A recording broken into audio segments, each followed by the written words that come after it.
আজকে তোর কাজ ছিল পায়খানা পরিষ্কার করা, তাহলে করিসনি কেন? মনে রাখিস, এটা হলো একটা জেল। আর তুই জিন্দাল বাবুর ঘর জামাই নোস, তুই আমাদের পোষা কুত্তা।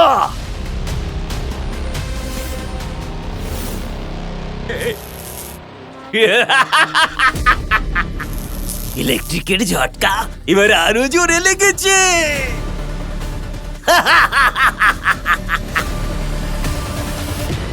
আমি এই জেলের কয়েদি নাম্বার 302। বিশ্বাস হয় না, এখানেই 3 বছর কাটিয়েছি আমি কৃষ খান্না।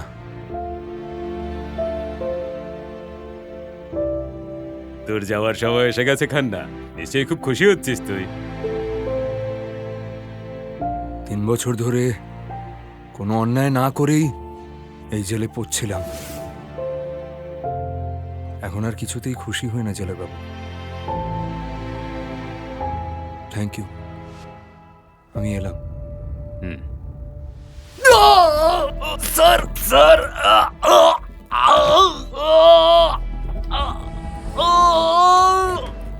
আমার কি হচ্ছে? তোর শত্রুদের দেওয়া একটা উপহার, একটা ডিভাইস, যেটা চিপ প্রত্যেক সেকেন্ডে তোর ভেতরে বিদ্যুৎ তড়তড় তড়তড় করে দৌড় করাবে।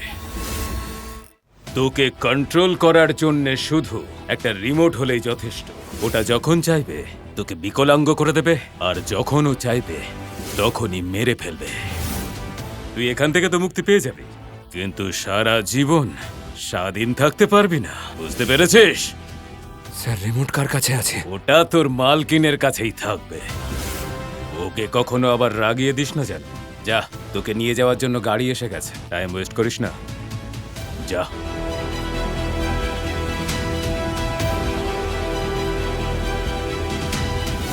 ফিরে যা।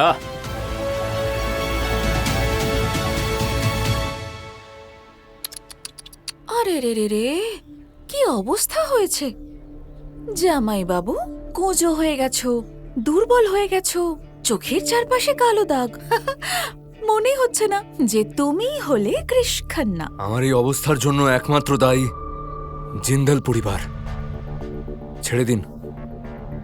আমার জামা কাপড় হাতে নিলে আপনার এই হাতগুলো নোংরা হয়ে যাবে। আমি আমার নিজের জিনিস নিজেই নিতে পারি, এগুলোও নিয়ে নেব। Thank you ma'am. কি বললে তুমি? আরেকবার বলো। ম্যাডাম? ম্যাডাম কেন বলছো জামাই বাবু? 3 বছর ধরে জেলে থাকার পর উল্টোপাল্টা নাটক করা, টোন কেটে কথা বলা, এইসবই শিখেছো তুমি? কেমন নাটক? আমায় চাকরের মতন ট্রিট করা তো জিন্দাল পরিবারের একটা হবি, অভ্যেস আছে আমার। Shut up, don't bullshit me. তোমার সঙ্গে যা কিছু হচ্ছে না, এই সব কিছুর জন্য দায়ী তুমি নিজে। তাই আমার সামনে তো এসব নাটক একদম করো না। এই ভিকটিম কার্ড প্লে করা একদম বেকার। আমি বললাম না তোমায় দূরে থাকতে? পাগল হয়ে গেছো? যাও এখান থেকে প্লিজ। এর হিসেব তোমাকে দিতে হবে। কি ভেবেছিলে তুমি তোমার মতো সোকল ভিখারিকে আমি ভালোবাসবো? নেভার। তুমি জানো তুমি আসলে কি? সো কল্ড ঘর জামাই। আর আমি তোমাকে আমাদের কোম্পানির 30% শেয়ার কখনোই নিতে দেব না, নেভার। তার জন্য আমাকে যা কিছুই করতে হোক করব, যা কিছু মানে যা কিছু। আচ্ছা, এমন কি করবে তুমি? দেখতে চাও? জামাই বাবু না, না! জামাই বাবু প্লিজ ছেড়ে দাও আমাকে। আরে কি করছো? কি পাগল হয়ে গেছো নাকি? আমি তোমার মুখ বন্ধ করেছি, তুমি কি পাগল হয়ে গেছো? আরে কি করছো কি?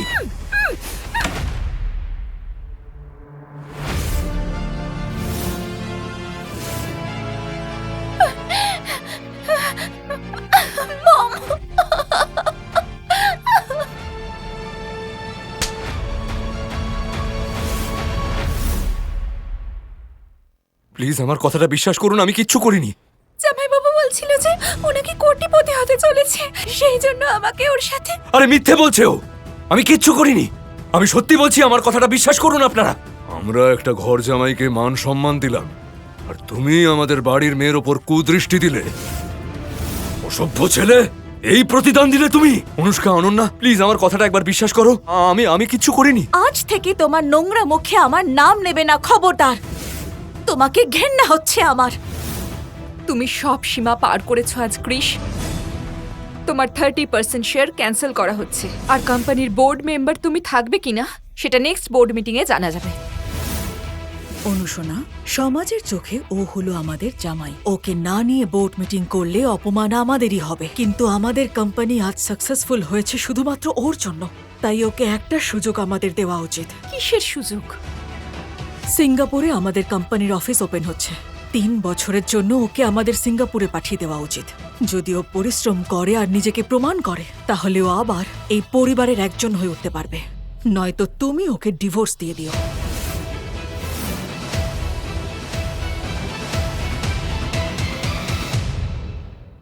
তুমি যেমন বলবে মম।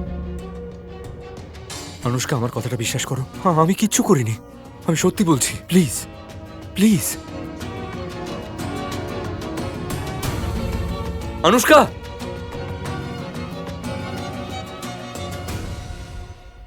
যদি আজ আমাদের কোম্পানির টপ 5 লিস্টে আসার বড়দিন না হতো আর অনুষ্কা দিদি নিজে তোমাকে লাঞ্চে না ডাকতো, তাহলে তোমাকে আমি নিতে আসতাম না।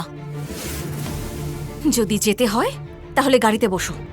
আমায় লাঞ্চে ডেকেছে? এতটা দয়া কেন হঠাৎ? এটা আবার নতুন কোনো প্ল্যান নয় তো আমায় আবার অসম্মান করার? কোনো ষড়যন্ত্রের অংশ নয় তো এই সব কিছু? যদি যেতে হয় তাহলে বসো। যতক্ষণ না আমি এই ডিভাইসের রিমোটটা পাচ্ছি, আমায় এই লোকগুলোকে সহ্য করতে হবে। তারপরেই আমি আমার নিজের পথটা বেছে নেব।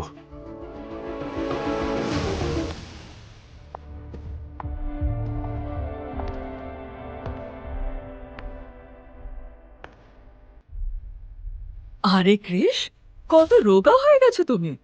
তোমার ট্রিপ কেমন ছিল বাবা?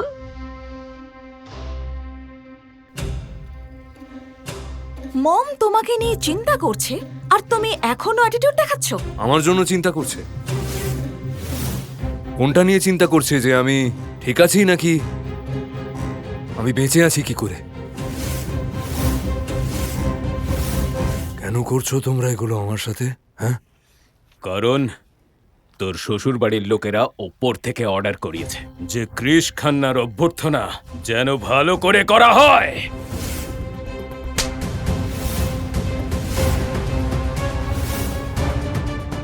ও কি জানতে পেরে গেছে মিথ্যে কেস বানিয়ে ওকে আমরাই জেলে পাঠিয়েছিলাম? জামাই বাবু, এই তুমি কেমন কথা বলছো? আমরা সবাই তোমার আপনজন। তোমাকে নিয়ে এরকম কি করে ভাববো আমরা? আরে ইনফ্যাক্ট আমরা তো 3 বছর ধরে অপেক্ষা করছি তোমার ফিরে আসার।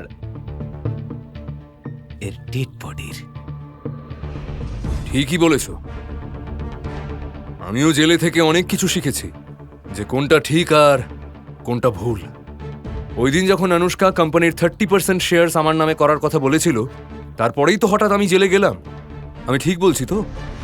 কি ভেবেছিলেন আপনারা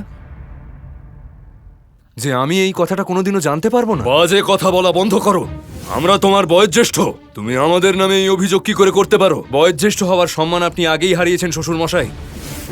আর আপনাদের সবার আমার জন্য বিপদ হতে পারত। আপনারা জানতেন যে যদি আমি এই বাড়িতে থাকি তাহলে আপনারা কিচ্ছু পাবেন না, আর তাই আপনারা সকলে মিলে আমায় জেলে পাঠিয়েছেন। আর এটাই সত্যি।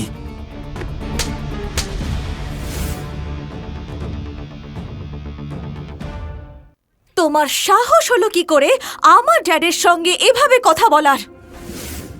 তোমার সত্যিটা জানাতে কিচ্ছু যায় আসে না জামাই বাবা। অনুষ্কা তোমাকে কোনোদিন ট্রাস্ট করবে না। আরে অনন্যা, জামাই বাবুর সঙ্গে কি এভাবে কথা বলে? চলো ক্ষমা চাও। ক্ষমা? মাই ফুট, ওই থাপ্পড়ের যোগ্য। ডোন্ট বি সো রুড দিদি। আরে জামাই বাবু কত বছর জেলে কাটিয়ে এসেছে, কত কি সহ্য করেছে বলো তো? ওর রাগ করাটা স্বাভাবিক, তুমি এরকম বলো না প্লিজ। ভুলে গেছিস ও তোর সঙ্গে কি কি করেছে? ওর জন্য আমরা অনেক কিছু সহ্য করেছি, অপমান সহ্য করেছি। ও ক্ষমার যোগ্য নয় আর না দয়ার। ওকে ধরে পেটানো উচিত। ব্যাস। আজ বিশেষ করে অনুষ্কা কৃষকে ইনভাইট করেছে, তাই কেউ কোনো পুরনো কথা তুলবে না। আর তুমি এইবার অন্তত অনুষ্কাকে ডিসঅ্যাপয়েন্ট করবে না।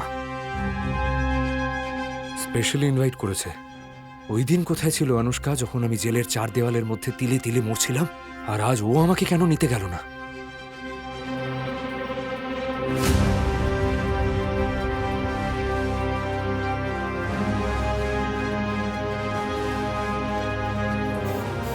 না না জামাইবাবু, ব্যাপারটা হলো আসলে বাড়িতে না কে জানে হঠাৎ করে প্রচুর পরিমাণে নেগেটিভিটি ঢুকে গেছে, সেটাই আমি স্যানিটাইজার দিয়ে ক্লিন করছিলাম।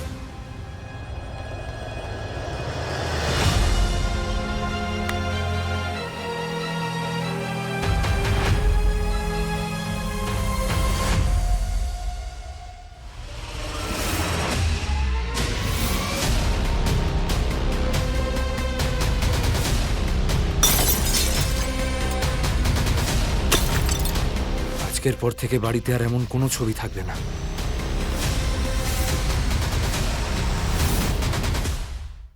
তোমরা সবাই রেডি তো? তুমি টেনশন নিও না মম। এই ক্রিস হয়তো জেল থেকে ফিরে এসেছে, কিন্তু ওকে প্রপার্টির অংশ আমি কোনোদিনই নিতে দেবো না। আর এবার ওকে জেলে নয়, অন্য পৃথিবীতেই পাঠিয়ে দেব।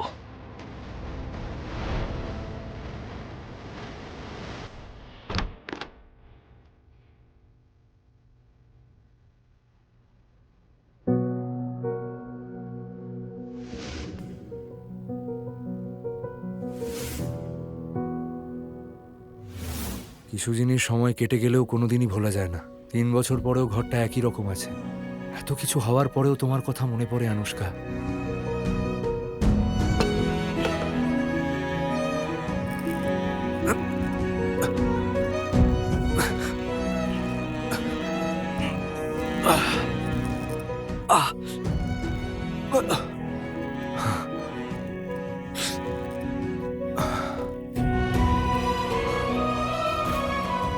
তোমায় ভালোবেসে আর তোমায় বিয়ে করে আমি সব থেকে বড় ভুল করেছি অনুষ্কা। যদি তুমি আমায় সত্যিই ভালোবেসে থাকতে অনুষ্কা, তাহলে তুমি আমায় এতটা কষ্ট কিছুতেই পেতে দিতে না, কখনো পেতে দিতে না।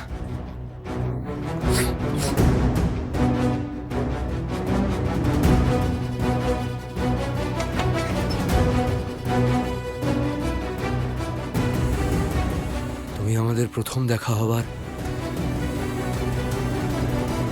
জামা কাপড়গুলো এখনো যত্ন করে রেখেছো, কিন্তু তোমার জীবন থেকে আমায় বার করে দূরে ছুঁড়ে ফেলে দিয়েছো তুমি।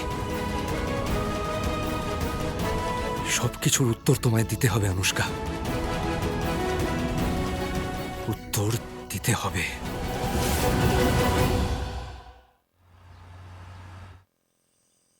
মম, ক্রিস ফিরে এসেছে? জামাই বাবা এসে গেছে, রুমেই রয়েছে। ক্রিস, ক্রিস তুমি কোথায়? ক্রিস, ক্রিস কোথায় তুমি? জামাই বাবু, কালা হয়ে গেছো নাকি? শুনতে পাচ্ছ না? অনুষ্কা দিদি চলে এসেছে। যদি আজ আবার তুমি অনুষ্কা দিদিকে অপমান করো, তাহলে তোমাকে ছাড়বো না আমি। চলে এসো নিচে।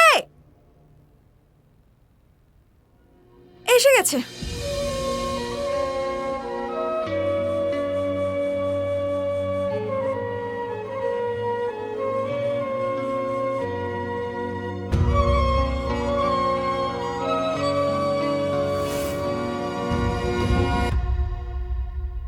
হ্যালো অনুষ্কা ম্যাডাম, কেমন আছেন আপনি? অনুষ্কা ম্যাডাম?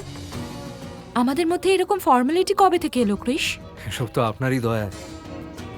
আর দূরত্ব তো আমাদের মধ্যে তৈরি হয়ে গেছে। আরে বাহ, ভাবতেই পারিনি যে তুমি নিজের পায়ে নিজেই কুড়ুল মারবে। এরকম অদ্ভুতভাবে অনুষ্কা দিদির সাথে কথা বললে তো জিন্দাল পরিবারে তোমার যেটুকুনি জায়গা বাকি ছিল সেটাও শেষ হয়ে যাবে। আর তারপরে সব প্রপার্টি আর কোম্পানির সব শেয়ারস শুধু আমাদের হবে। অনুষ্কা দিদির সামনে এভাবে কথা বলার সাহস হলো কি করে তোমার? ব্যাস,